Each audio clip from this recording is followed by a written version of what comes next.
আসসালামু আলাইকুম রহমতুল্লাহ। আল আহাদ সেন্টার থেকে আপনাদেরকে স্বাগতম।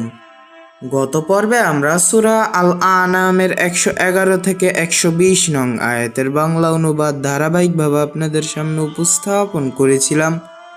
আজ আমরা সূরা আল আনামের 121 থেকে 130 নং আয়াতের বাংলা অনুবাদ ধারাবাহিকভাবে আপনাদের সামনে উপস্থাপন করব ইনশাআল্লাহ।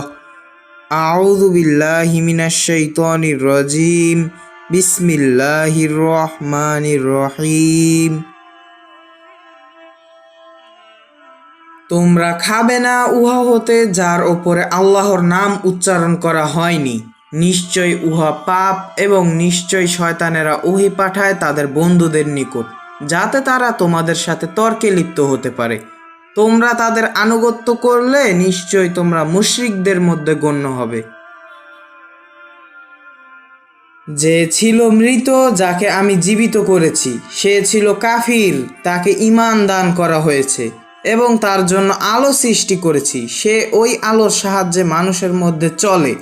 সে কি ওই ব্যক্তির মতো যার দৃষ্টান্ত হলো সে অন্ধকারের মধ্যে আছে, উহা হতে সে বের হবে না? এভাবেই সাজিয়ে রাখা হয়েছে কাফিরদের জন্য উহা যা তারা করতেছিল।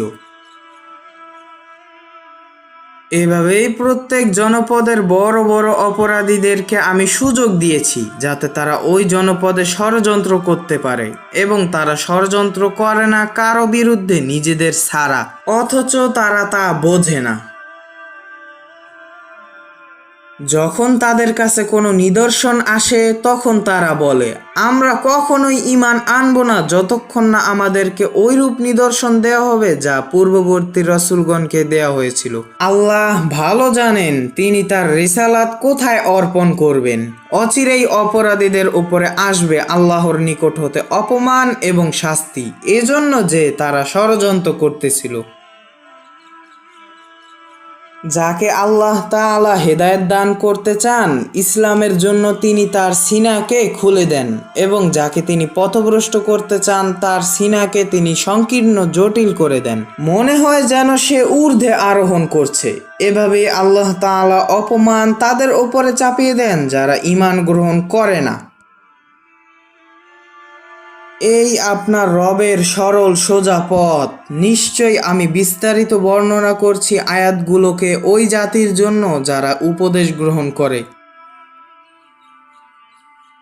তাদের জন্য রয়েছে তাদের রবের নিকট শান্তির বাসগৃহ, এবং তিনি তাদের অভিভাবক, এজন্য যে তারা আমল করতেছিল।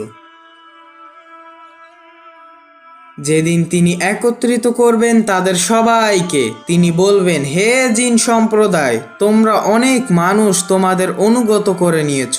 এবং তাদের মানুষ বন্ধুরা বলবে, হে আমাদের রব, আমরা এক দল অপর দলের সাহায্যে লাভবান হয়েছি, এবং আমাদের জন্য আপনার নির্ধারিত সময়ের শেষ সীমানায় এসে উপনীত হয়েছি।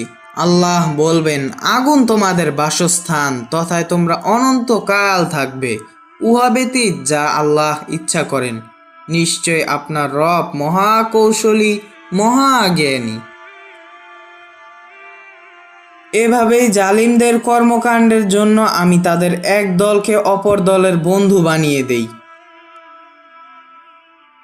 হে জিন ও মানব সম্প্রদায়, তোমাদের মধ্য হতে তোমাদের কাছে রাসূলগণ আসেননি, যারা আমার আয়াতগুলো তোমাদের ওপরে বর্ণনা করেছেন এবং তোমাদের এই দিন সম্পর্কে তোমাদেরকে সতর্ক করেছেন? তারা বলবে, আমরা আমাদের বিরুদ্ধে সাক্ষী দিচ্ছি, দুনিয়ার জীবন তাদেরকে ধোঁকা দিয়েছে।